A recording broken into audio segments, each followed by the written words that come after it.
Fall outfits to wear if the office was your runway. First, we have a matching set of literally any kind. It could be tailored like this, or go for a matching knit set. These look absolutely amazing, will keep you cozy, and you can style them in different ways to make them feel more elevated. Also, midi skirts in general, especially tailored ones like this, are great for the office. They look super elegant and sophisticated, even with a relaxed leather jacket. Pair them with mesh tights, a kitten heel, or a loafer, or pair them with boots for a more trendier vibe. Boots in general, by the way, are a great way to make a statement. They'll make you look super stylish and fashion forward, even with a simple formula like casual jeans, a button-up, and a blazer. Speaking of blazers, waist-defining blazers are everything right now. They look super classy even with casual jeans, and especially with jeans or trousers that have a wider leg to balance out the silhouette. And if you don't have a blazer like that, you can just DIY one by yourself with a skinny belt. I just did that recently and it worked much better than I thought it would. But if you rather stay cozy, elevated white knits looks so good with black trousers.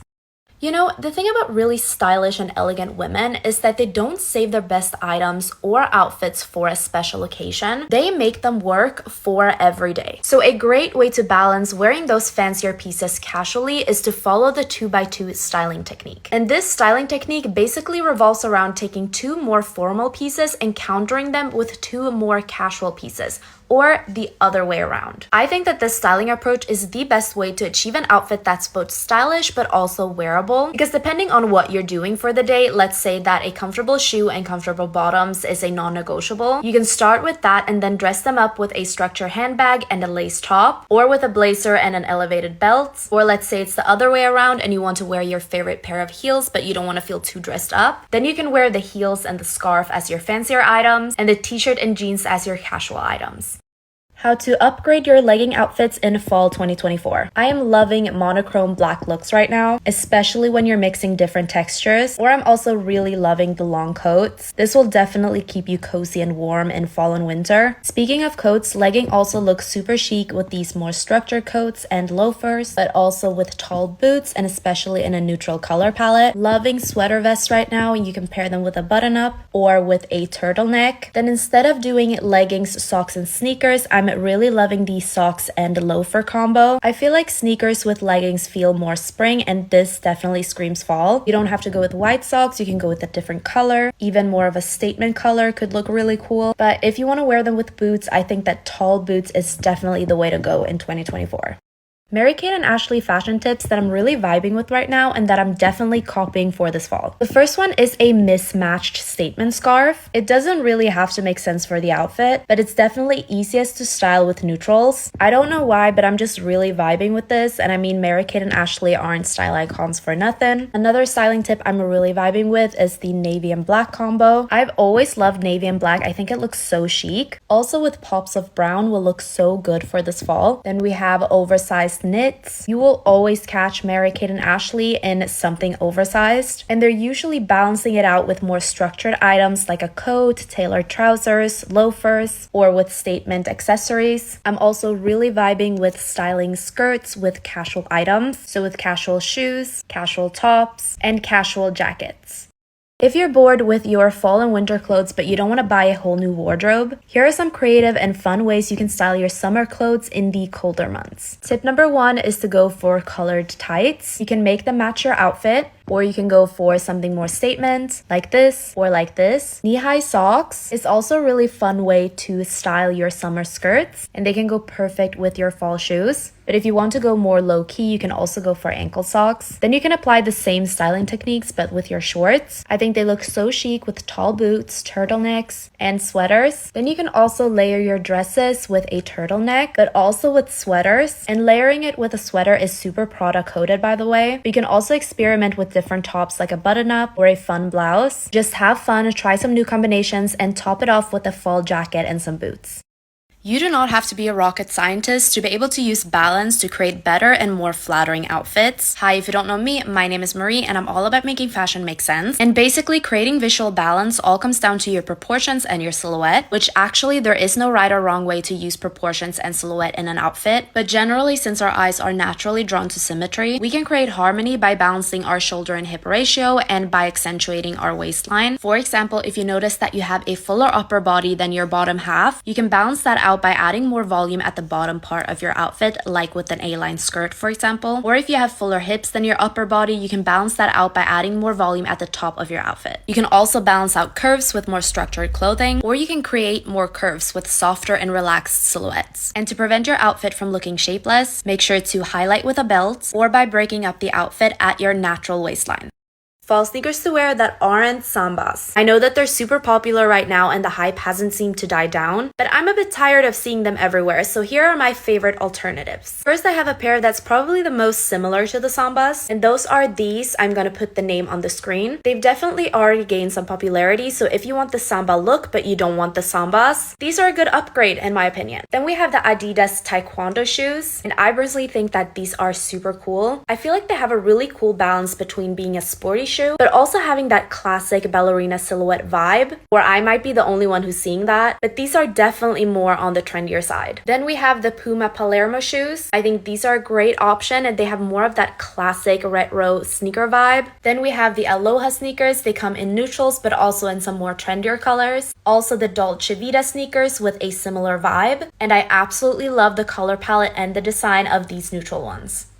Did you know that jeans can actually be the centerpiece of an elegant outfit? Jeans are often seen as a casual day-to-day item, but I'm going to give you 5 tips on how you can easily elevate them for your everyday style. Tip number 1 is to start with the right type of jeans. Start with a good quality pair, and I would suggest to go with a minimum of 95% cotton, and also make sure that there aren't any holes. A high-rise or mid-rise straight-leg jean or a boot cut are great options for a more elegant silhouette. Also, a dark wash or a medium wash is going to be easier to style elegantly, just because the deep tone of the jeans add a sense of formality that isn't that easily achieved with lighter pairs. But more importantly, what you style with the jeans is what's going to make or break the outfit. So tip number 2 is to go for more structured outwear pieces, like a more structured jacket, a blazer, or a classic coat, or a trench coat, preferably something that can hold its shape on its own, or something that's already associated with being classy, like a trench coat, for example. Then tip number 3 is to choose a top with a more refined silhouette, like elevated blouses, a button-up, turtlenecks, or more elevated knits are also a great option for colder weather, especially when they're paired with the structured outwear jacket. Tip number 4 is to choose more elegant accessories like a structured bag. It could also be jewelry or a belt. Picking a classic shoe is tip number 5. So you could go for ballerinas, for example, loafers, pointed toe heels or flats, or a classic boot. I think we've all heard about the wrong shoe theory by now, but have you heard about the wrong jacket theory? This theory basically revolves around putting together a look and then asking yourself what jacket wouldn't go with this outfit and then putting that on. This high-low styling trick was spotted on Fashion Week runways from Burberry to Prada for their spring and summer 2025 runway collections. And you would mostly see looks like this, where they would pair fancier dresses with parka and windbreaker jackets, but I definitely think that you can utilize this wrong jacket theory and so many other ways to refresh your old clothes and wear them in new ways. For example, you can style your puffer jackets with a skirt. I think that this creates a really cool and creative look. And the best thing is that most of us already have these pieces in our wardrobes. Just take your puffer jacket, a midi or maxi skirt, and some boots. You could also do the same formula, but take a utility jacket instead of a puffer jacket. Blazers and sweats is another contrasting mix that you could try. You could also do it with a coat. This is not a super unusual pairing, so this could be a good way for you to dip your toes into it if you want to test it out. A more out there combo could be mixing glam with sporty to create sort of a sporty chic look. You could also do something that Emily Ratajkowski does a lot, and that is pairing leather jacket with more feminine and flowy skirts. And this is super easy to recreate if you just have a leather jacket and literally any skirt.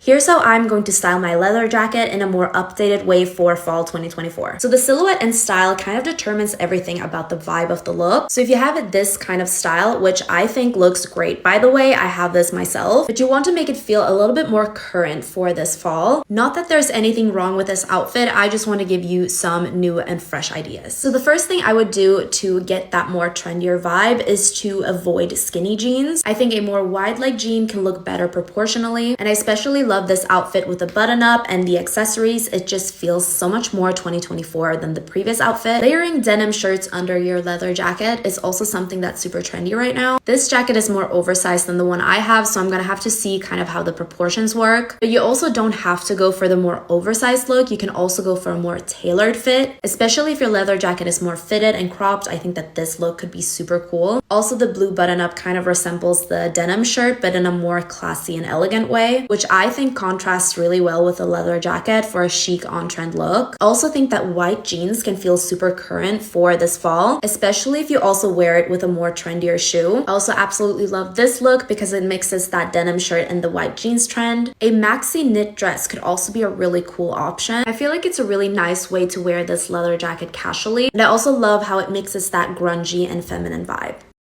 How to look effortlessly chic in cold and rainy weather. First thing I'm gonna say, long coats. When it is super cold outside, all we really gotta work with is the coat, jacket, and maybe accessories. I think long coats are super chic, especially if it is in a brighter neutral color, because that's just going to elevate the whole vibe. You could also go for matching accessories, or if you don't have that, you can match your accessories with something that's peeking out a little bit, like a sweater or socks. You could also really lean into that matchy vibe and play around with patterns for a more bold look. This also works with short jackets, of course, but I'm really loving the longer ones because you can wear super chic looks underneath while still staying warm. For shorter jackets, I'm really into these that have a belt where you can cinch the waist. It adds some shape and helps me look less like a blob. Other things to focus on besides the coat are statement boots or mixing different textures to create a chic and dimensional look.